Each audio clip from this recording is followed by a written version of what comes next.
Kejadian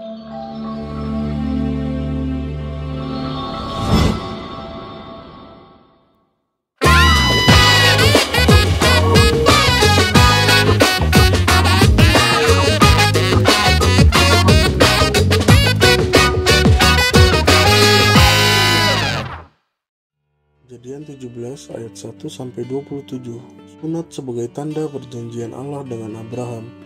Jika Abram berumur 99 tahun, maka Tuhan menampakkan diri kepada Abram dan berfirman kepadanya, "Ulah Allah yang Maha Kuasa, hiduplah di hadapanku dengan tidak bercela. Aku akan mengadakan perjanjian antara aku dan engkau, dan aku akan membuat engkau sangat banyak." Lalu sujudlah Abram dan Allah berfirman kepadanya, "Dari pihakku inilah perjanjianku dengan engkau. Engkau akan menjadi bapa sejumlah besar bangsa. Karena itu namamu bukan lagi Abram, melainkan Abraham. Karena engkau telah kutetapkan menjadi bapa sejumlah besar bangsa. Aku akan membuat engkau beranak cucu sangat banyak. Engkau akan kubuat menjadi bangsa-bangsa, dan daripadamu akan berasal raja-raja. Aku akan mengadakan perjanjian antara aku dan engkau serta keturunanmu turun-temurun, menjadi perjanjian yang kekal, supaya aku menjadi Allahmu dan Allah keturunanmu. Kepadamu dan kepada keturunanmu akan kuberikan negeri ini yang kau diami sebagai orang asing, yakni seluruh tanah Kanaan akan kuberikan menjadi milikmu untuk selama-lamanya, dan aku akan menjadi Allah mereka." Lagi firman Allah kepada Abraham, "Dari pihakmu, engkau harus memegang perjanjianku, engkau dan keturunanmu turun-temurun. Inilah perjanjianku yang harus kamu pegang, perjanjian antara aku dan kamu serta keturunanmu, yaitu setiap laki-laki di antara kamu harus disunat. Haruslah dikerat kulit katanmu, dan itulah akan menjadi tanda perjanjian antara aku dan kamu. Anak yang berumur 8 hari haruslah disunat, yakni setiap laki-laki di antara kamu turun-temurun, baik yang lahir di rumahmu maupun yang dibeli dengan uang dari salah seorang asing, tetapi tidak termasuk keturunanmu. Orang yang lahir di rumahmu dan orang yang engkau beli dengan uang harus disunat. Maka dalam dagingmu lah perjanjianku itu menjadi perjanjian yang kekal. Dan orang yang tidak disunat, yakni laki-laki yang tidak dikerat kulit katannya, maka orang itu harus dilenyapkan dari antara orang-orang sebangsanya. Ia telah mengingkari perjanjianku." Lanjutnya Allah berfirman kepada Abraham tentang istrimu Sarai, "Janganlah engkau menyebut dia lagi Sarai, tetapi Sarah, itulah namanya. Aku akan memberkatinya, dan daripadanya juga aku akan memberikan kepadamu seorang anak laki-laki. Bahkan aku akan memberkatinya, sehingga ia menjadi ibu bangsa-bangsa, raja bangsa-bangsa, dan akan lahir daripadanya." Lalu tertunduklah Abraham dan tertawa serta berkata dalam hatinya, "Mungkinkah bagi seorang yang berumur 100 tahun dilahirkan seorang anak? Dan mungkinkah Sarah yang telah berumur 90 tahun itu melahirkan seorang anak?" Dan Abraham berkata kepada Allah, sekiranya Ismail diperkenankan hidup di hadapanmu." Tetapi Allah berfirman, "Tidak, melainkan istrimu Sarah lah yang akan melahirkan anak laki-laki bagimu, dan engkau akan menamai dia Ishak. Dan aku akan mengadakan perjanjianku dengan dia menjadi perjanjian yang kekal untuk keturunannya." Ayat 20 tentang Ismail, "Aku telah mendengarkan permintaanmu. Ia akan kuberkati, kubuat beranak cucu dan sangat banyak. Ia akan memperanakan 12 raja, dan aku akan membuatnya menjadi bangsa yang besar. Tapi perjanjianku akan kuadakan dengan Ishak, yang akan dilahirkan Sarah bagimu tahun yang akan datang pada waktu seperti ini juga." Setelah selesai berfirman kepada Abraham, naiklah Allah meninggalkan Abraham. Setelah itu Abraham memanggil Ismail anaknya dan semua orang yang lahir di rumahnya, juga semua orang yang dibelinya dengan uang, yakni setiap laki-laki dari isi rumahnya. Lalu ia mengerat kulit katan mereka pada hari itu juga, seperti yang telah difirmankan Allah kepadanya. Abraham berumur 99 tahun ketika dikerat kulit katannya, dan Ismail anaknya berumur 13 tahun ketika dikerat kulit katannya. Pada hari itu juga Abraham dan Ismail anaknya disunat. Dan semua orang isi rumah Abraham, baik yang lahir di rumahnya maupun yang dibeli dengan uang dari orang asing, disunat bersama-sama dengan dia. Oke, shalom semua. Welcome kembali di Sunday Bible Talk kita, The Way Sunday Bible Talk. Kita udah kemarin bahas dari kejadian-kejadian kejadian-kejadian luar biasa di 15-16, gimana perjalanan daripada Abram, masih Abram. Karena hari ini nih kita ngobrolin soal gimana nih, apa sejarah perubahan nama dari Abram ke Abraham kan ya kan. Sedikit kalau misalnya kita flashback kemarin kan udah lahir ya Ismail gitu ya. Kita tahu ini seru soalnya kan cerita tentang Abraham lika-liku dengan istrinya, dengan second wife-nya apa Hagar gitu melahirkan Ismail, dan juga hal-hal yang bisa kita pelajari sebagai prinsip. Jadi seperti biasa aku pengennya kita temukan dulu ya gitu ya, fakta-fakta apa sih yang menarik.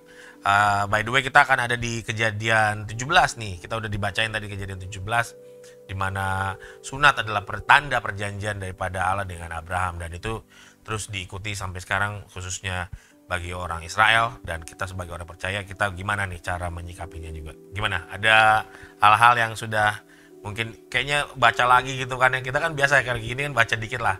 Terus ternyata selama ini ada yang mungkin miss, ada hal-hal yang ternyata bukan baru tahu sih, maksudnya lebih ngeh lah gitu lah, lebih gimana? Ada dari Bro Hen atau sama dari Bro Hen? Dari saya. Mantap. Jadi dulu kan sebelum tahu Kristen gitu loh, belajar taunya pas masuk Kristen taunya kalau orang Kristen itu harus disunat. Kalau dulu kan taunya begitu kan. Karena berdasarkan dari ayat yang ini nih. Ini nih perjanjian, maksudnya yang dulu baca kita ternyata Tuhan berfirman kalau misalnya kita sebagai orang Kristen, apalagi kan kekristenan itu juga berangkat dari yang dulu, maksudnya dari Abraham, kita harus disunat. Karena ada ditulis di situ kemarin saya baca selama-lamanya gitu loh, harus turun-temurun memegang perjanjianku. Itu kan yang kemarin saya coba baca kembali, ternyata begitu. Itu kan dulu kan masih belum tahu kan. Tapi itu konteksnya kan di perjanjian lama. Tapi kalau nanti di perjanjian baru, ternyata beda lagi kan. Kadang biasa ini yang jadi pro kontra nih. Kadang orang harus disunat. Ada bilang udah nggak, orang Kristen nggak perlu disunat. Ya mungkin nanti kita bisa bahas, ketemukan dari jawaban ini. Jadi dulu taunya tuh masuk Kristen tuh harus disunat ya, mungkin karena kita masih kecil, kita nggak tahu, kita diajarin sama orang yang dewasa, kita dikasih tahu harus sunat karena udah kewajiban gitu. Mungkin berdasarkan dari ayat-ayat ini yang saya baca gitu. Itu sih kurang.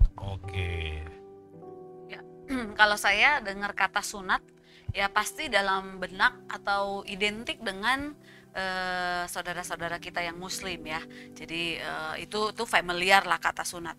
Nah kalau di Kristen sendiri, apalagi saya backgroundnya maksudnya sekarang karismatik gitu kan, bukan tanda yang seperti di perjanjian baru perjanjian lama tuliskan lagi gitu, yang harus secara jasmani gitu. Tapi ya memang ini yang Alkitab tuliskan bahwa perjanjian sunat itu sebagai tanda sudah percaya kepada Allah Israel pada waktu itu. Ya, itu jadi tanda ya.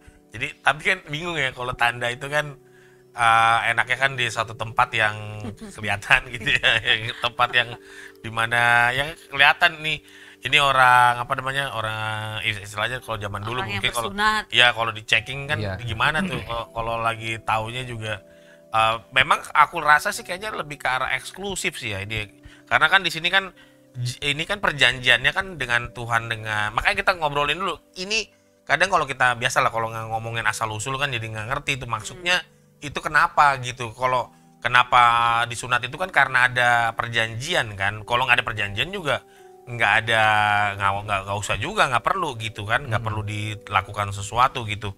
Ada misalnya kita tahu tanda-tanda, kita ngobrol juga nih tanda-tanda sebelumnya kan waktu air bah ya kan. Tuhan kasih tanda gini perjanjian nih, pokoknya tandanya ini nih. Nah aku juga jadi langsung nih, kadang aku senang Bible Talk juga karena apa, langsung berpikir iya ya, maksudnya buat apa, maksudnya tanda itu sesuatu hal yang penting buat jadi apa gitu maksudnya kan. Dan aku bisa melihat sebagai kayak tanda tangan aja gitu. Kayak kalau kita kan materai. Jadi kita tahu ini tanda tangannya ya bentuknya begini, dan kita mengingat perjanjian antara Tuhan dan Allah waktu dengan Nuh kan dia nggak bakal lagi kan, ya kan nggak bakal lagi. Terus apalagi misalnya yang aku juga jadi lupa tuh tanda apa ya, mungkin langsung dengan sunat ya yang ada tandanya gitu ya. Ya mungkin itu dulu kali ya, maksudnya orang zaman dulu misalnya Tuhan ngomong ke Nuh atau ke Abraham, ya tanda yang bisa dia kasih mungkin itu yang mereka mengerti, seperti pelangi, kemudian yang salah satunya dengan Abraham sunat juga. Tapi memang kita masih belum tahu ya kenapa harus sunat ya gitu ya. Kenapa nggak yang lain gitu loh ya. Mungkin kita nggak tahu sih, maksudnya belum tahu maksudnya kenapa sampai Tuhan harus memutuskan yang pria itu harus disunat ya di perjanjian lama.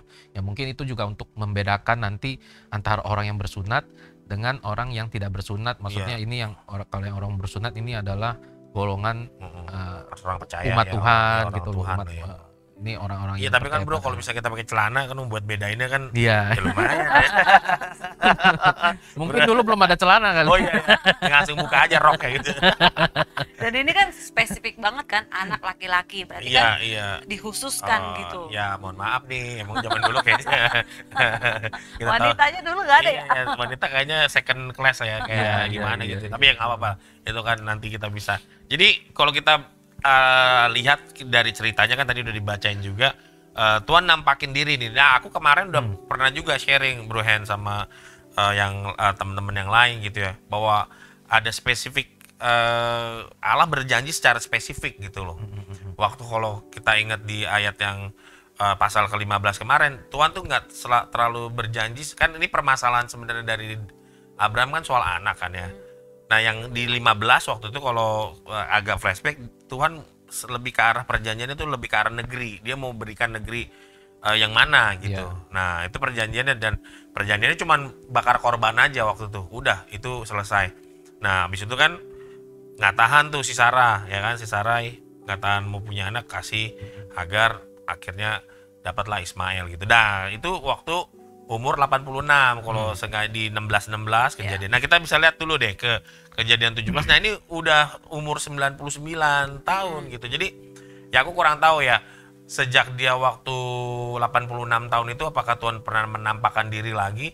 Itu ya juga pertanyaan, nanti coba kita bahas juga kenapa juga sunat, dan juga kita bisa lihat Tuhan ternyata menampakkan dirinya after 13 tahun lagi gitu kan. 13 tahun lagi kita mungkin juga bertanya-tanya, mungkin kita dalam diri kita gitu ya, kemana Tuhan gitu ya, waktu kayaknya dulu dia udah pernah ngomong dalam kehidupan kita. Tiba-tiba baru 13 tahun iya maksudnya kita selama menunggu, atau ya aku kurang tahu gimana ininya lah, tapi seenggaknya kalau aku jadi Abraham, kayak apa yang firman dia yang lalu-lalu itu suara siapa gitu ya.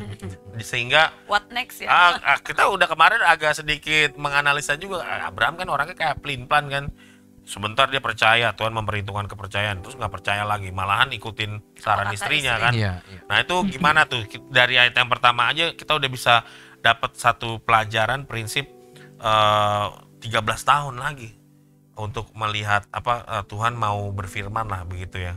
Kalau kita mau nyambungin sama cerita yang lalu-lalu gitu Bro Hen, ada ini nggak apa namanya, menunggu lah, halal menunggu, dimana kita baru maksudnya apa, menunggu janji Tuhan yang selama 13 tahun kan, itu ya. Sebenarnya kan udah dijanjiin tentang keturunan itu, lihat tuh bintang di langit nggak bakal sebanyak itulah, tapi kan waktu itu spesifikasinya dia lebih ke arah perjanjian itu bukan anak. Nah makanya kita kan sebenarnya lagi ngobrolin perjanjian sunat ini kan ke arah anak nih sebenarnya. Ini udah spesifik sebenarnya, udah kalau yang kemarin itu perjanjiannya cuma kedaulatan negeri lah. Nih bangsa yang ini bakal jadi bangsa lo nih. Yang yang daerahnya Kanaan sini-sini. Nah yang sekarang nih lebih spesifik. Betul. Jadi perjanjiannya kan kita bisa lihat nih di 2 kemudian sampai yang kelima tuh. Nah ya kan itu kan di situ kan di spesifik tuh, dari pihakku inilah perjanjianku dengan kau. Engkau akan menjadi bapak sejumlah besar bangsa. Nah, kalau yang kelima di sini kan ini poinnya yang biasa orang taunya Abram jadi Abraham, di sini kita bisa lihat kan, karena itu namamu bukan lagi Abram melainkan Abraham. Alasannya kenapa? Karena engkau kutetapkan menjadi bapak sejumlah besar bangsa. Kalau yang seperti Pak Amos bilang kan, ya berarti ini memang udah perjanjian Tuhan yang spesifik. Kemudian juga nanti ini kan belum tergenapi, itu akan tergenapi setelah beberapa tahun yang lalu. Kemudian kenapa harus masa 13 tahun tadi? Saya pikir ya Tuhan sebenarnya kan memang susah ya, maksudnya untuk Ya dia Tuhan lah ya. Iya namanya Tuhan gitu loh. Untuk waktu kenapa 13 tahun gitu loh. Apakah dia mau melihat bagaimana menguji kita, melihat kesabaran si Abraham. Ya termasuk juga kalau kita lagi misalnya kita minta doa kah atau apa, kita kan kadang menunggu kan ini. Atau enggak mungkin Tuhan nggak tahu deh apa masing-masing dari sini pernah nggak Tuhan langsung berjanji langsung sama kita. Sekarang kan janjinya paling kita kan baca dari firman, dari Alkitab. Oh ya janji Tuhan begini, gini. Ya sekarang kita hanya bisa panjatin doa. Ya antara untuk menunggu waktunya kan kita nggak pernah akan tahu bakal itu cepet lambat. Kalau di sini kan dia waktunya lama kan, bertahun-tahun puluhan tahun kan. Ya mungkin itu ujian kali untuk kita semua, maksudnya seperti Abraham diuji, lu setia nggak sih sama gua gitu loh. Mungkin dulu awal percaya, tapi terakhir kita baca Abraham udah meragukan kan, meragukan Tuhan gitu loh, sampai yang nanti ada kejadian di mana Tuhan mengingatkan kembali nih perjanjiannya nih dengan si Sarai. Nanti lu bakal lahir anak kandung yang daripadamu. Tapi kan mereka akhirannya dua-duanya kan begitu kan. Si Abraham yang meragukan, Sarainya juga tertawa kan gitu kan. Ya mungkin itu kali ya, kita manusia yang terus selalu berubah-berubah, hanya Tuhan yang nggak pernah berubah. Untung Tuhan ya, untung Tuhan begitu ya. Kalau kita lihat kita ada, ya enggak maksudnya kan apa namanya, di 13 tahun itu mungkin kan kayak tadi kan kita udah hitung-hitungan, dan juga ada faktanya Ismail 13 tahun mungkin udah ngerasa ini kali lah jawaban Tuhan gitu dalam kehidupan Abraham. Udahlah, makanya dia sayang banget tuh. Kalau kita lihat kan tadi di bawah-bawah tuh bukan yang ini kata Tuhan, nanti ada lagi satu lagi. Kiranya Ismail menjadi yang kau kasih lah gimana. Dia udah sayang banget dong, dia pasti udah lama nggak punya anak, terus udah bertumbuh kembang kan, dia pasti lihat lah pertumbuhannya dia gitu kan, gimana ya perawatannya semuanya, begitu sayangnya lah Abraham sama, dan menganggap kayaknya Tuhan udah ini jawaban daripada ternyata tiba-tiba jeng dia langsung muncul kembali. Gimana? Ada jadi apa dari yang lalu-lalu kan memang kita bilang ya skenarionya Tuhan itu tuh sulit dimengerti, tapi faktanya ya semua maunya Tuhan. Ya walaupun dalam realita dalam perjalanan Imam Abraham ya memang ya secara ya kita bawa lah ya kemanusiawian kita. Maksudnya dalam menanti janji Tuhan. Kalau kita ikuti cerita pasal 15, 16 gitu kan, Tuhan sudah berjanji di pasal 15. Pasal 16 kejadian Ismail. Tapi di pasal 17 pun memang di spesifik. Tapi penantian ke pasal 17 itu untuk terjadi anak pewarisnya Abraham itu kan belum juga gitu. Tapi dia ingatkan di ayat 5, ayat 6, dia bilang, aku akan membuat engkau beranak cucu dan sangat banyak, engkau akan kubuat menjadi bangsa-bangsa dan daripadamu akan berasal raja-raja. Jadi namanya selalu diingatkan. Kita selalu di reminder, percayalah janji Tuhan, akulah Tuhan Allahmu. Ya kayak kita sendiri nih misalnya dijanjiin sama pasangan kita, teman kerja kita atau rekan sepelayanan, tapi tuh kayaknya nggak kunjung kejadian tuh janjinya. Pasti kita juga mikir, ini beneran nggak sih Pak Henry dengan janjinya, beneran nggak sih Pak Amos dengan janjinya gitu. Jadi bisa kebayang tuh Abraham aja yang langsung berhubungan dengan yang janji itu loh, yang maha kuasa itu. Dia pun ragu, apalagi kita sesama manusia gitu loh. Jadi perjalanan iman kita tuh memang perlu diuji. Dan pada nanti kesempatan terjadi baru bisa kita bilang. Iya. Kalau saya lihat memang kita manusia kayaknya kebanyakan lupa. Malahan Tuhan sendiri yang banyak mengingatkan. Sampai sekarang kita juga selalu terus diingatkan melalui Alkitab ini ya. Maksudnya saya ada loh gitu loh, Tuhan dulu saya pernah ada, saya yang menciptakan bumi. Kita diingatkan terus gitu loh. Terkadang kita lupa menjalani hari, kita lupa akan keberadaan Tuhan. Sama kayak yang ini juga, saya ingat lagi kejadian yang awal itu yang pas Kain dan Habel. Sebelum Kain membunuh Habel, Tuhan udah ingetin dulu kan ke dia, hati-hati. Nah itu sebenarnya Tuhan udah langsung udah turun tangan sendiri yang ingetin gitu, tapi akhirnya tetap kejadian kan, meskipun itu Tuhan yang ingetin ya. Ini perihal mengingat-ingat ini karena kita ingetin orang juga, atau kita diingatkan ya.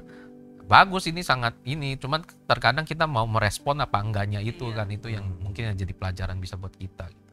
Iya. Oke, dan di sini ya seru lah. Aku selalu kemarin aku juga bilang selalu apa yang diperkatakan Tuhan selalu aku spot banget tuh ya. Di situ kan dia bilang di ayat yang pertama yang B-nya, akulah Allah yang maha kuasa. Ini udah satu gelar. Kita tahu kalau kita ngomongin ini kan kata Allah maha kuasa ini kan El Shaddai. Allah maha kuasa, El Shaddai, Allah maha kuasa. Dan Allah terus meneguhkan juga gitu ya, maksudnya siapa dia gitu. Who am I dalam kehidupanmu gitu ya. Kita juga mungkin jadi prinsip juga dalam kehidupan kita selama menantikan Tuhan. Ya aku terus diberkati dengan Abraham punya story gini ya, Tuhan maksudnya gini, kadang orang kan ya perlulah, mungkin Tuhan juga perlu juga kali ya mengatakan ya dalam kekhawatiran Abraham semua atau dalam semua apa yang telah terjadi, aku yang maha kuasa, I can do it, semuanya aku bisa lakuin gitu ya. Dan barulah, tetapi memang di situ dibilang hiduplah di hadapanku dengan tidak bercela, selalu harus ada timbal baliknya kan ya. Dan di sana dikatakan sujudlah Abraham, lalu dibilang dari pihakku engkau akan jadi bangsa besar, itu janjinya Tuhan. Lalu makanya kita masuk ke topik kita kan ya. Di situ kita lihat di mana itu ada, aku mendadakan perjanjian kekal kepadamu, di ayat yang ke-8, aku akan menjadi Allah mereka dan dari pihakmu nih. Nah ya kan, engkau harus memegang inilah yang harus kamu pegang perjanjian. Setiap laki-laki di antara kamu harus disunat ya kan, haruslah dikerat itu dipotong ya kan. Lalu itulah yang menjadi tanda perjanjian antara aku dan kamu. Anak yang berumur 8 itu langsung dilakukan sunat, baik yang lahir di rumah semua, lahir yang di rumahmu juga dalam yang dibeli dengan uang dari salah seorang asing, harus disunat, tapi tidak termasuk. Maka dalam dagingmu itu menjadi perjanjian. Nah itu mungkin aku kurang ngerti juga tuh, apa tuh, dalam dagingmu lah perjanjianku itu menjadi perjanjian, dan yang tidak disunat ya harus dilenyapkan gitulah. Nah ini lanjut nanti ke Abraham. Kalau kita ngobrolin soal sunat doang ya mungkin dalam kehidupan kita ya memang ini harus dibahas dulu kali ya, secara artinya apa sebenarnya sunat yang bisa kita lihat, tapi juga bisa kita aplikasi juga kan ke sunat yang kita percaya sebagai orang Kristen sekarang, kita menyunatkan hati kita gitu ya. Mungkin ada yang bisa di-sharingkan di bagian sini? Kalau yang sunat tadi sunat secara daging ya, begitu ya. Ya, memang kalau kita lihat kan untuk rohaninya memang kita belum kelihatan, tapi kalau yang rohaninya kan kita taunya yang di perjanjian baru nih. Ya mungkin sebenarnya ada yang bisa membahas lebih dalam ya kan. Kalau kita lihat kan ini baru perjanjian Tuhan yang secara daging. Dibilang engkau harus disunat, maka dagingmu lah perjanjianku menjadi perjanjian kekal ya. Kita baru tahu orang zaman dulu, maksudnya Abraham kalau misalnya mengikut Tuhan itu perjanjiannya hanyalah sunat, udah begitu doang. Cuman untuk makna rohaninya memang kita masih belum ketemu kan, ini apa sih sebenarnya yang untuk maknanya gitu loh. Dari Besar ada ininya lagi? Iya sama sih, kalau dalam perjanjian lama itu kan ya sunat itu memang ada yang harus, tadi kan dibilang menguliti ya. Iya. Tapi kalau diaplikasikan di zaman sekarang ini, ya sunat itu ya sunat hati. Jadi dari kehidupan yang lama ke kehidupan yang baru. Jadi bukan sekedar jasmani, tapi memang rohani kita. Waktu kita memutuskan percaya kepada Tuhan Yesus, jadi kita menanggalkan semua yang buruk, semua kekelaman. Nah itu, jadi sunat itu kan dikulitin.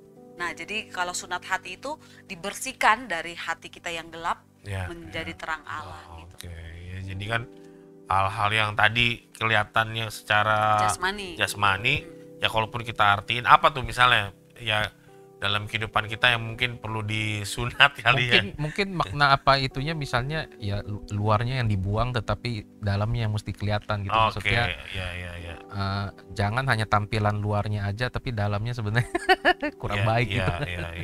Ya makanya gimana kalau kita langsung ya prinsipnya gini kan, berarti kan tanda itu sebagai tadi, sebagai hal yang dilihat Tuhan lah gitu ya.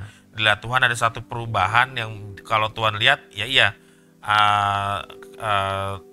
kamulah gitu, atau adalah yang menjadi orang yang mengadakan perjanjian dengan saya gitu.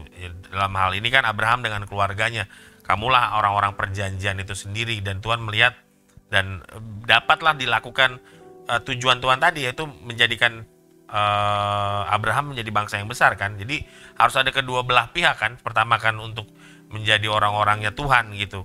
Dari pihak kamu harus ada tanda yang kulihat gitu ya, dan daging yang daripada harus dikerat tadi, dikitan lah ya, dan dari aku ya aku akan memberikan bangsa yang besar itu ya. Mungkin gimana, kita kadang-kadang bingung mau diapain lagi kalau misalnya dalam kehidupan kita rohani sekarang, apa yang mau disunat ya. Mungkin apa nih, mungkin hal-hal ya terus lah ya, kita kan tahu dalam kehidupan kekristenan kita memperbarui diri kita lebih, apalagi lebih ya dalam tanda kutip mendekatkan diri, apa nih lebih kemana?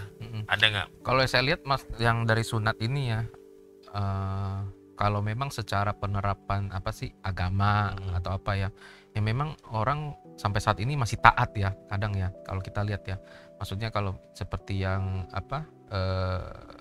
Muslim itu, mereka kan harus disunat. Maksudnya mereka, kalau kita lihat hanya sisi positifnya, mereka masih memegang taat akan Taurat ini gitu loh. Tapi kan memang kalau di dalam kita kekristenan itu kan menjadi pro kontra kan, yang kemarin yang kalau kita bahas di sidang Yerusalem, untuk mereka-mereka yang bukan orang Yahudi tetapi yang di luar non Yahudi itu akhirnya diputuskan mereka menjauhi. Ada 4 macam ya kalau nggak salah itu kan. Salah satunya adalah ya nggak usah permasalahan sunat itu, tapi Paulus ngingetin supaya kita yang penting itu adalah hati. Sunat hati yang penting, maksudnya itu hati kita yang harus kepada Tuhan gitu. Ya memang ini kan jadi trending topik waktu awal-awal gereja terjadi kan. Ada orang-orang yang di luar daripada orang Yahudi bertobat lah, percaya Yesus Kristus sebagai Tuhan gitu ya. Tetapi dari pihak orang Yahudi ya pengennya ngelakuin juga gitu ya. Karena ini ya kita tahu, makanya ini yang jadi kita harus garis bawahi adalah ini adalah perjanjian kekal kan ya. Makanya perjanjian itu kalau tadi aku bilang kalau kamu nggak lakuin ya aku juga nggak lakuin dong. Itu kan harus jadi logikanya aja, kamu harus lakuin ini, aku baru lakuin apa kewajibanku gitu. Jadi saling lah ya, dan kita takutnya yang ditakutkan mungkin juga orang-orang yang waktu zaman gereja awal itu ya, mungkin takutnya kamu jadi bukan orang orang yang perjanjian itu gitu, keturunan Abraham melalui sunat atau melalui kepercayaan Yesus Kristus, jadi jadi nggak valid kan ya ternyata. Tapi kan kita coba ada jawabannya nggak? Berarti kan di situ jawaban daripada rasul-rasul kan dia kayak siapa kemarin, kayak si Petrus ya waktu mengalami kepenuhan Roh Kudus kan. Berarti artinya kasih akan Tuhan akan bangsa-bangsa udah mengalir gitu, udah nggak melihat lagi perlu perbedaan secara fisik tadi gitu. Tetapi kalau udah dibilang namanya perjanjian kekal, apakah batal kan? Jadi begitu kan? Iya makanya tetapi kan ternyata di switch lah ya, apa yang dulu kita lihat secara daging, kita lihat sekarang secara rohani dong. Jadi makanya itu mungkin aplikasinya apa tuh dalam kehidupan kita, supaya kita bisa melihat kita orang-orang yang bersunat tadi, dan Tuhan melihat kan ya kan apa yang kita sunatin gitu. Mungkin kejadiannya kayak gini kali ya. Maksudnya kan perjanjian ini kan awal dengan Abraham ini sunat udah. Habis itu kan sebelum kita bahas masuk perjanjian baru, dari kejadian itu kan mereka kan taat kan, bangsa Israel tetap kan maksudnya melakukan sunut terus. Cuman seiring kejadian itu sampai yang mungkin yang masa sampai nabi-nabi, ternyata perbuatan mereka, maksudnya setelah disunat pun hati mereka tuh tetap nggak kepada Tuhan gitu loh. Perbuatan mereka itu yang mungkin Tuhan lihat percuma sepertinya. Jadi sekedar menjalankan agamawi gitu loh. Yang nggak tahu ini menurut pandangan aja. Mungkin setelah perjanjian barulah mungkin kematangan rohani udah dewasa, akhirnya diputuskan.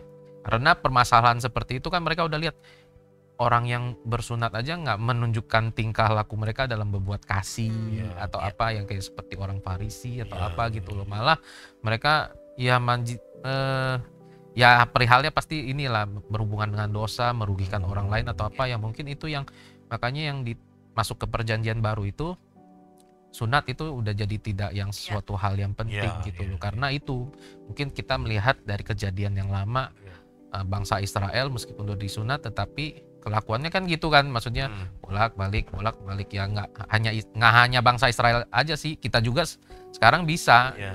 Kita yang sebagai orang Kristen pun juga bisa seperti itu meskipun kita udah kelihatan Kristen tapi kalau kita nggak sunat hati ya sama aja gitu. Ya kalau di Roma 2 ayat 25 bilang gini, sunat memang ada gunanya jika engkau mentaati hukum Taurat. Tetapi jika engkau melanggar hukum Taurat, maka sunatmu tidak ada gunanya lagi. Jadi jika orang yang tak bersunat memperhatikan tuntutan hukum Taurat, tidakkah ia dianggap sama dengan orang yang telah disunat? Jika demikian, maka orang yang tak bersunat tetapi yang melakukan hukum Taurat akan menghakimi kamu yang mempunyai hukum tertulis dan sunat, tetapi yang melanggar hukum Taurat. Sebab yang disebut Yahudi bukanlah orang yang lahiriah Yahudi, dan yang disebut sunat bukanlah sunat yang dilangsungkan secara lahiriah. Jadi memang benar kita sunat tapi melanggar hukum Taurat, ya itu nggak ada gunanya. Sama aja gitu. Saya setuju dengan Pak Henry bilang tadi gitu, melakukan hal-hal ketetapan seperti harus sunat tapi nggak mencerminkan kehidupan orang bersunat, nah itu tuh nggak ada gunanya gitu. Nah kalau diaplikasikan di sekarang ini ya memang kita menyunat hati kita dari sesuatu yang buruk, dari hal-hal yang tidak berkenan kepada Allah, kita sunatkan hati kita. Jadi bukan bentuk secara jasmani lagi, tapi memang kan dalam kedokteran juga sunat itu sebenarnya bagus ya. Iya betul. Dalam secara medis. Tetapi kan tidak banyak orang Kristen pun tidak bersunat, ya kan, karena memang mungkin satu pengetahuan tentang manfaat sunat itu sendiri, atau tradisi keluarga atau suku gitu. Tapi ini yang Alkitab katakan gitu, saat kita percaya kepada Yesus bukan cuma sunat jasmani tapi sunat hati rohani kita gitu Pak Amos. Permasalahan sunat ini sebenarnya unik juga, maksudnya pas kita lahir tuh, maksudnya kan dulu kita nggak tahu kan, begitu kita lahir, kita diajarin sama orang tua, maksudnya kita sebagai pria, ada yang namanya sunat ya gitu ya, sebelum kita nggak tahu firman gitu loh. Begitu kita udah masuk firman, ternyata sunat itu udah ada lama sejak di perjanjian lama kan. Dari betul. Ini kita yang lahir di era modern ini, mungkin nanti generasi berikutnya juga nggak tahu kan. Baru nanti dikasih tahu antara mereka lahir sebagai agama apa, misalnya Muslim, kamu harus disunat gitu loh. Ternyata emang ini sudah perjanjian yang dulu gitu loh, udah ada, dan itu pengadaannya Tuhan yang adakan gitu loh, bukan manusia gitu loh. Tuhan yang ciptain dulu sistem sunat menyunat ini gitu loh. Jadi saya lihat ya keberadaan sunat ini juga menjelaskan keberadaan Allah, Tuhan kita gitu loh. Ini sunat juga Tuhan yang adakan gitu. Iya, memang menarik nih. Jadi kalau kita baca Alkitab kan selalu Alkitab itu kan tersebar gitu ya, emang pasal-pasal di mana-mana. Tadi Ibu Esther bilang tadi bahwa orang Yahudi itu yang nggak nampak gitu ya keyahudiannya dan sunatnya, tapi lebih ke arah apa tadi, sunat rohani ya, sunat hati tadi. Dan itu tadi ada merujuk ke Ulangan 30 tuh, kalau kita bisa lihat ke Ulangan 30 ayat yang ke-6 kan, di situ ada tuh referensinya tuh 30 ayat 6. Dan sebelum ke perjanjian baru sendiri, ini udah ada tulisan, dan Tuhan Allahmu akan menyunat hatimu dan hati keturunanmu sehingga engkau, artinya tujuan nih, aku bisa melihat ada tujuan utama dari hal menyunat ini. Mungkin nanti kita cari-cari lagi kali apa tujuan awalnya kan waktu sunat. Tadi aku bilang kalau tanda kenapa harus tersembunyi. Sesuatu hal apa ininya gitulah, apa namanya, mestinya di dahi gitu kelihatan. Misalnya di dahi, mungkin nanti pakar-pakar yang lebih lebih mumpuni gitu atau kan. Atau memang itu hanya sebagai tanda yang kayak Pak Amos bilang awal, tanda perjanjiannya ya sunat, udah gitu doang, nggak ada yang lain. Ya maksud aku ya apa Tuhan mikir yang lain gitu, ya kan? Jadi kenapa harus di situ Tuhan?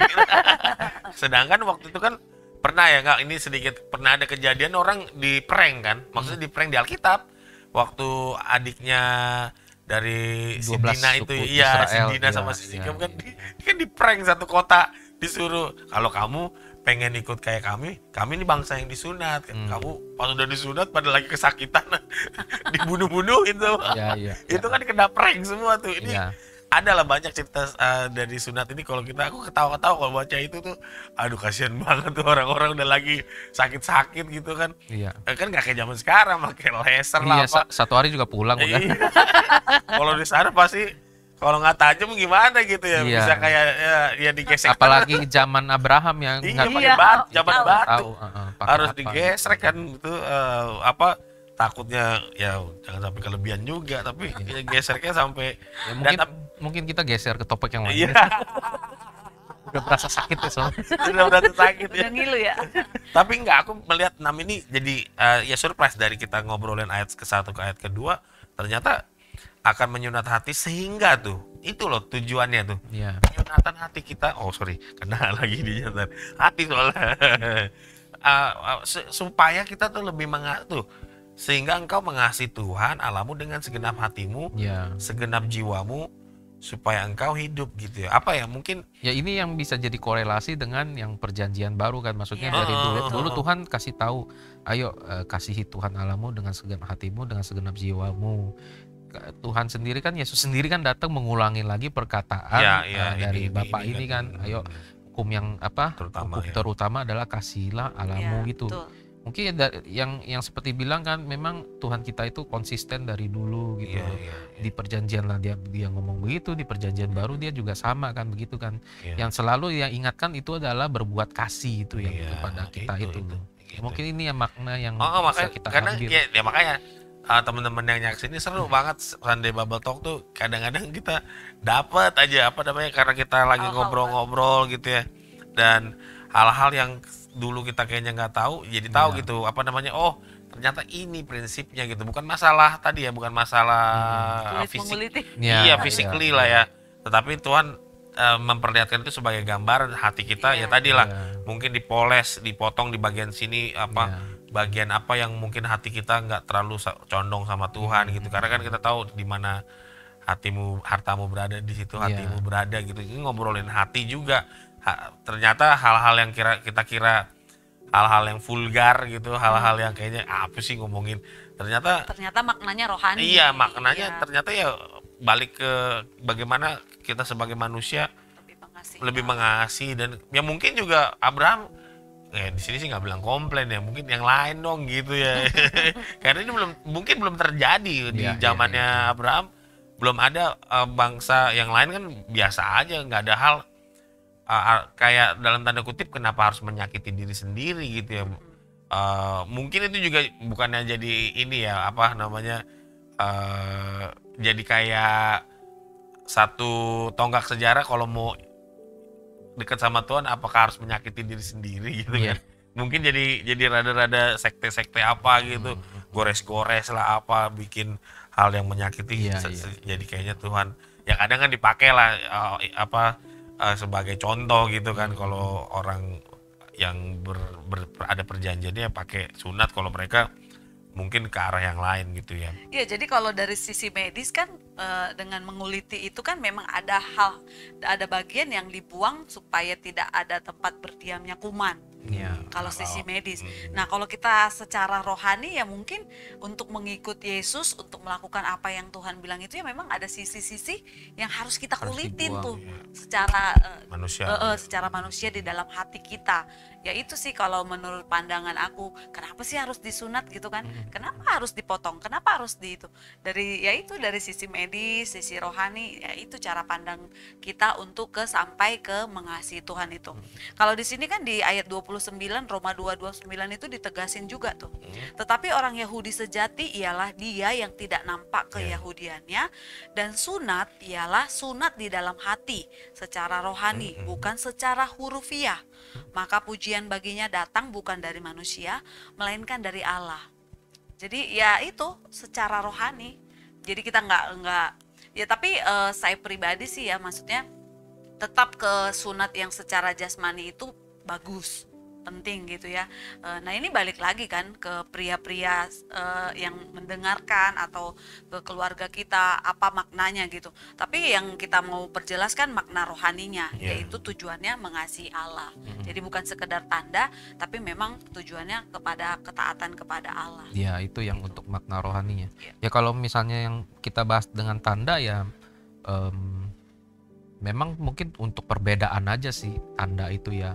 Jadi memang kita sekarang kan jadi ingat kan, oh kalau dengan perjanjian Tuhan dengan Nuh itu tandanya langit. Oh, kalau dengan Abraham itu mengenai keturunan itu sunat. Terus kemudian kan ada tanda-tanda yang lain yang masih banyak Tuhan berikan, kayak tanda Yunus kah, tanda apa kah ya. Mungkin tanda itu untuk membedakan, untuk mengingat kita, memudahkan kita juga ingat, oh sunat ini dulu tandanya sama Abraham, ini gitu loh. Itu makanya itu yang dibilang sebagai tanda lah gitu. Iya, oke. Dan dari itulah tadi Abraham juga berubah tadi juga ya namanya betul. Dari yang 5 minggu yang lalu aku pernah ngobrolin soal arti kata Abraham tuh, the exalted fathers, nama Bapa yang diagungkan lah, Bapa diagungkan, ditinggikan gitu, dan berubah menjadi Abraham. Mungkin secara aku nggak tahu secara ilmu kata Ibraninya tuh katanya ditambahin huruf aja gitu, kata huruf he atau huruf, aku nggak tahu ada yang belajar bahasa Ibrani. Jadi cuma dikasih satu huruf Ibrani apa gitu, jadinya dia jadi Abraham. Dan makanya di situ di ayat yang kelima dikatakan, engkau kutetapkan bangsa sejumlah bangsa besar gitu ya, sejumlah besar bangsa. Jadi Bapa. Ya, Bapa sejumlah besar bangsa itulah arti yang baru gitu. Mungkin ada juga nggak, misalnya ya kan kita orang-orang yang sekarang ya maksudnya gitu juga kali ya, hati yang baru, nama yang baru gitu ya. Kayak apa? Mungkin ada hal yang terbesit gitu dari cerita 17. Jadi aku melihatnya gitu, nama baru.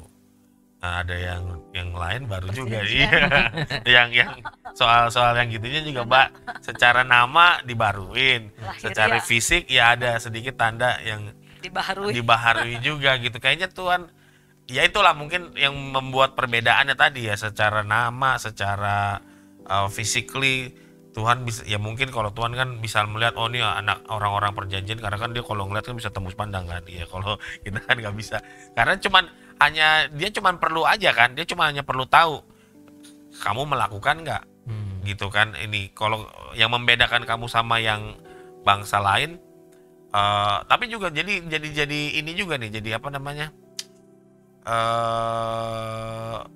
jadi bingung juga sih ini memang artinya lebih abroad nih, lebih jauh lagi. Bagaimana dengan Ismail maksudnya nggak ada perubahan nama gitu? Bukan, dia kan juga disunat juga kan. Oh iya. Coba kita lihat tadi di mana ya, di yang dia udah umur 13 itu tadi di mana tuh? Ada masih di 17 situ ya. Di 17 juga kan.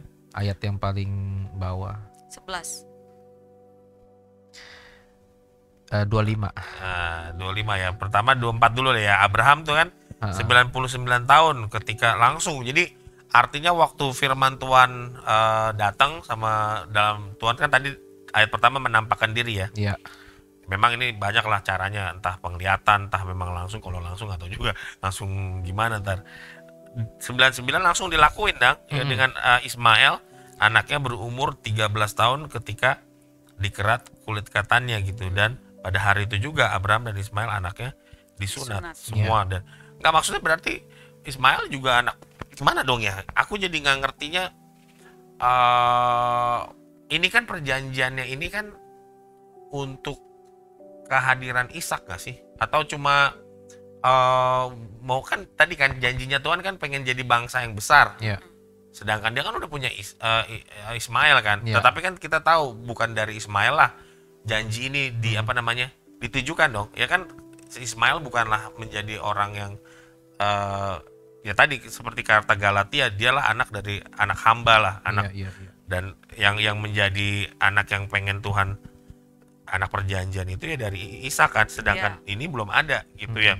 Dan tapi kan Ismail ternyata ikut perjanjian itu. Betul, maksudnya apa juga dampaknya sama dia kalau misalnya dia juga nggak dapet apa-apa gitu, maksudnya bukan dia yang dipilih kan, tapi kan nanti anak yang kemudian hari itulah yang asal perjanjian ini kan dari Ishak. Dari Ishak kan, bukan. Ternyata kan Ismail juga ya mungkin ini apa? Mungkin lebih ke arah apa nih? General atau cuman gara-gara ya mungkin dari perkumpulannya aja kali ya. Mungkin dari kasus yang kemarin yang setelah perbuatan Abraham dengan Sarah itu dengan Hagar itu. Maksudnya kan udah kejadian juga kan. Ya, saya melihat Tuhan kayak masih menghargai Abraham gitu loh. Meskipun dia bukan Ismail yang ditetapkan sebagai anak ini, tetapi dia tetap melihat kehadiran Ismail gitu. Kalau kita lihat di Kejadian 17 ayat 20 kan Tuhan bilang nih tentang Ismail, aku telah mendengarkan permintaanmu. Ia kan kuberkati, kubuat beranak cucu dan sangat banyak juga kan, hampir sama kan gitu kan. Dia akan memperanakan 12 raja dan aku akan membuatnya menjadi bangsa yang besar. Berarti kan ini kan masih tetap darah dagingnya Abraham kan, ya kan. Tuhan masih saya lihat sih masih menghargai gitu, menghargai Abraham, menghargai keberadaan Ismail gitu loh. Jadi intinya Ismail tetap nggak dilupakan lah gitu loh, tetap ada gitu loh. Nah memang kalau kita lihat di 19-nya kan Tuhan tetap tegasin selalu Ishak. Dan sebelum ini kan juga di ayat yang pasal 17 dari dahulu kan Tuhan udah ngomong ketika yang Abraham disuruh keluar lihat bintang, nanti anak kandungmu sendiri itu yang akan kuberkati. Anak dari Sarai lah ya. Udah dijelasin anak kandungmu gitu loh. Nah, itu kan berarti kan Tuhan udah negasin, cuman ya seiring waktu ya gitulah manusia menjadi meragukan Tuhan, termasuk Abraham lagi kan nih, bener gak sih perjanjiannya jadi apa enggak gitu. Ya karena fokus sunat di sini kan bukan cuman si Ismail sama Abraham doang. Karena di ayat 23 dibilang, setelah itu Abraham memanggil Ismail anaknya dan semua orang yang lahir di rumahnya, juga semua orang yang dibelinya dengan uang, yakni setiap laki-laki dari isi rumahnya, lalu ia mengerat kulit katan mereka pada hari itu juga, seperti yang telah difirmankan Allah kepadanya. Jadi waktu Tuhan berfirman itu sama Abraham tuh ya benar-benar semua laki-laki yang ada di sekitaran si Abraham itu, yang ada di rumahnya, yang dibeli, yang berhubungan dengan Abraham. Nah baru selanjutnya sampai kepada keturunan-keturunan selanjutnya. Itu yang menjadi ketetapan. Ketetapan dan sebagai tanda. Ya memang sunat ini artinya gini, berarti kita nggak bisa mengabaikan semua ya. Kita langsung berarti coba ke 17 semua ya. Kalau kita nggak bahas 17 semua jadi kayak rada-rada rancu nih. Karena gini, jadi aku dapat hal yang menariknya adalah bahwa perjanjian ini tujuan utamanya, kita lihat dulu tujuan utamanya kan sebenarnya membuat dari Abram jadi Abraham kan, bapak segala jumlah bangsa. Itu tujuan utamanya, bukan lahirnya Ishak dong berarti dong. Bukan. Tapi salah satunya dengan cara lahirnya Ishak kan, ada bangsa yang besar juga gitu. Jadi artinya ya Ismail juga turut dong ya, kan dengan karena kan dia juga bakal melahirkan bangsa yang besar. Artinya Tuhan nggak ngingkari janji dong, betul, ya dong. Berarti nah yang kedua barulah tentang ini, makanya kita mulai lagi coba kalau kita mulai lagi itu kan dimulai dari ayat yang ke-15. Nah itu next chapter tuh, bahwa dari situ selanjutnya Allah berfirman kepada, nah tadi kan berfirman soal apa tadi? Kamu jadi bangsa besar, Bram. Terus sekarang nggak bisa lagi jadi namanya apa? Abraham. Sekarang tambahin ya, jadiin supaya kamu jadi sejumlah bangsa besar kan. Bapak sejumlah bangsa besar itu susah juga tuh ngomong. Sarah juga ganti nama loh. Iya, makanya Bapak sejumlah bangsa besar. Susah nggak sih ngomongnya? Bapak sejumlah bangsa besar. Dan di situ baru deh Tuhan ngelihat, nah ini next chapter nih. Menurut aku sih jangan menyebut lagi Sarai, tapi Sarah cuma dikurangin i doang. Itu mungkin nanti kita bisa bahas lah. Kalau itu kemarin kan aku bilang Sarai kan princess ya. Iya. Tapi kayaknya katanya sih ada yang bilang cuman masalah pronunciation aja sih ya. Itu pokoknya cuma cara ngomong aja. Kalau kita lihat ada terjemahan lain, kalau Sarah itu artinya putri raja. Iya princess. Princess betul. Nah tapi kan kalau jadi Sarah cuman kurangin i apa tuh? Nggak jadi, bukan jadi ini princess. Nggak, katanya sih cuman pronunciation-nya aja, cara ngomongnya aja waktu di zaman itu dialeknya jadi beda sesuai dengan konteks di Kanaan gitu ya. Aku akan memberikan memberkatimu daripadanya juga aku akan. Nah, jadi tujuan utamanya kan bener dong perjanjian ini supaya bangsa-bangsa kan, dan bangsa-bangsanya apa lahirlah sejumlah bangsa besar sehingga Abraham layak disebut jadi Abraham kan, Ya, bapak, betul. Bapak orang sejumlah bangsa besar. Dari pihak Ismail ada, dari pihak Ishak ada, tetapi kita lihat lagi nih memberikan bangsa-bangsa lain 17 tertunduk tawah lah. Itu mungkinkah bagi seorang dan apa namanya yang ke-18 sekiranya terus Tuhan tidak melainkan Ishak lain. Aku akan mengadakan perjanjianku dengan dia dengan menjadi perjanjian kekal untuk keturunannya. Itu ternyata ada perjanjian lagi nanti. Ya. Jadi kadang aku juga salah kali bacanya kali ya. Jadi maksudnya perjanjian sama Abraham ini bukan soal Ishak gitu. Maksudnya ya Ishak nanti lahir menjadi bangsa yang besar, tapi nanti sama Ishaknya sendiri punya perjanjian yang Kekal. spesifik lagi. Iya, spesifik lagi buat Ishak tuh apa? Buat Ishak sendiri apa, buat Ismail nanti sendiri apa. Gitu maksud aku jadi Ya, kayak ya, itu. Jadi kalau bagi Abraham dia pokoknya Ya. you bakal jadi bangsa yang gede. Kalau bagi Ismail kamu juga bakal jadi bangsa yang besar juga. Tapi karena ini belum lahir si Ishak, nanti aku akan mengadakan juga perjanjian. Sebenarnya perjanjiannya kan kita tahu dong, perjanjian apa nih? Tentang keselamatan kan? Ya dong, dari keturunan Ishak mulai dari apa terus Yakub ya kan, dari situ Mesias kan, iya dong, ya kan itu kan jadi sebenarnya jadi ke situ maksud aku kalau kita ngomongin ceritanya. Dan tentang Ismail udah, nah itu tadi kayak Tobrohen kan bener, jadi nyambung nih semua nih, udah nih dapat gitu ya. Kalau dia tetap dong, aku juga membuat dia jadi beranak cucu sangat banyak, udah dong sesuai perjanjian Tuhan, dia juga disunat kan. Iya betul. Iya sama, tetapi perjanjianku akan kuadakan dengan Ishak yang akan tuh dilahirkan. Nah pada tahun ini, tahun yang akan datang seperti tahun ini, setelah selesai naiklah. Nah udah deh kejadian itu. Jadi itu deh sebenarnya aku jadi dapat lah, maksudnya dengan ngobrol-ngobrol gini grand design-nya ada 3 perjanjian sebenarnya yang bakal 2 sudah Tuhan genapi, dalam artian apa ya, Tuhan sudah ngomongin gitu kan. Kalau Abraham, kamu yang dari namanya apa tadi, Abraham menjadi Abraham. Karena kamu bapak sejumlah bangsa besar. Ismail gimana? Dapat juga. Kamu juga bakal beranak cucu gitu, dan harus dipotong juga. Nah itulah tandanya gitu ya. Dan Ishak karena belum lahir nanti gitu. Nanti kita 1 tahun kemudian. Nah itu 1 tahun kemudian ya, kita nanti ngobrolnya 1 tahun kemudian lagi gitu ya. Kalau kita lihat kan kayak Tuhan pokoknya untuk personal itu kalau bikin berjanji itu sendiri-sendiri ya.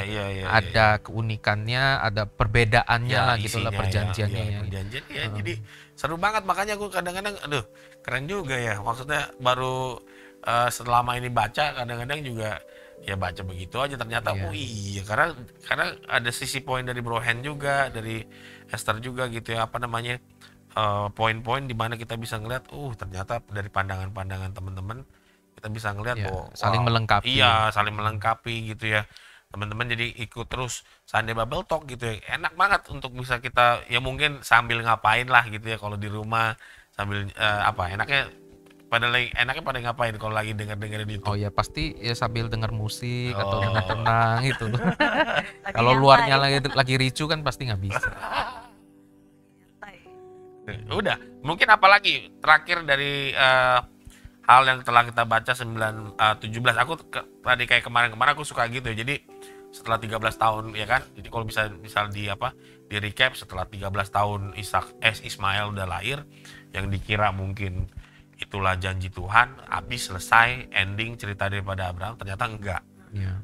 Jeng datang lagi 13 tahun kemudian Tuhan datang dengan janji yang lebih fantastis, dengan satu komitmen yang berani nggak kita naikin komitmennya ya kan, yaitu dengan ganti nama sama potong itu ya kan. Jadi ada satu hal yang belajar banget gitu, Tuhan kalau kita mau naikin ini, naikin juga harganya kali.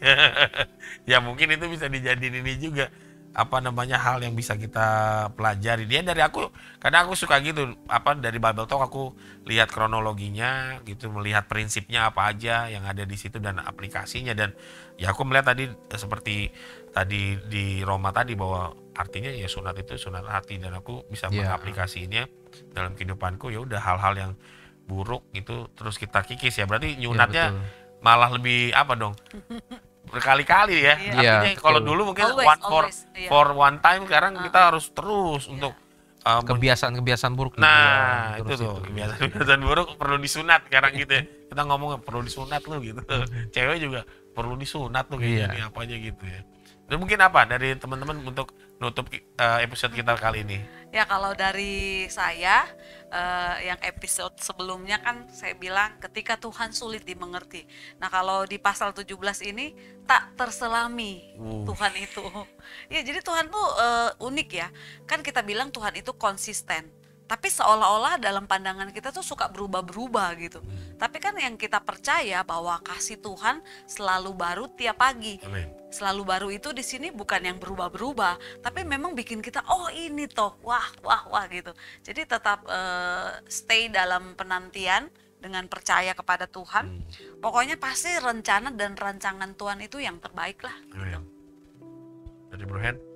Kalau dari saya sih ini perihal mengingat nih.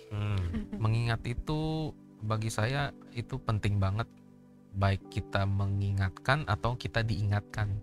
Karena Tuhan sendiri aja mengingatkan kita selalu. Kadang kita manusia yang suka lupa. Kita manusia yang suka diingatkan tetapi nggak mau dengar. Kadang kita aja sendiri mau ngingetin orang supaya orang dengar omongan kita, dan dia nggak dengar, kan kita gemes gitu loh. Gue kasih tahu yang baik tapi kenapa nggak mau dengar. Nah tuh kayak yang tadi saya bilang tuh, yang kayak Tuhan ngingetin kepada Kain kan, itu kan udah perihal membunuh. Apalagi itu kadang kita ngingetin orang hal yang nggak sampai membunuh ya, maksudnya cuma ini doang, kita kasih tahu, kita aja udah gemes, apalagi gimana Tuhan gitu loh. Jadi perihal mengingatkan ini ya, mengingat kayak perjanjian, sunat, ya itu sangat baik buat kita gitu loh. Kadang kita aja yang nggak mau terima gitu loh, terkadang diingatkan orang lain gitu. Jadi emang seru ya, emang gitulah. Di 17 bagaimana Tuhan berjanji kepada Abraham yang menjadi Abraham, yang menjadi cerita tentang sunat, bagaimana kita terus mengingatkan diri kita juga dengan sunat. Itu kan tanda ya, setiap lihat kita ingat bahwa itulah perjanjian kita dengan Tuhan, untuk selalu boleh menyunatkan hati kita supaya kita boleh lebih mengasihi Tuhan. Sebenarnya tujuannya itu dengan segenap hati, jiwa, akal, budi, roh kita, semuanya kita perlengkapi supaya kita boleh mengasihi Tuhan lebih lagi dan lebih lagi. Jadi itu dulu hari ini dalam episode sunat sebagai tanda perjanjian di Kejadian 17. Saya Amos pamit diri, dan teman-teman yang lain. Ya, saya dengan Henry. Saya Esther. Sampai jumpa episode mendatang. Tuhan Yesus memberkati.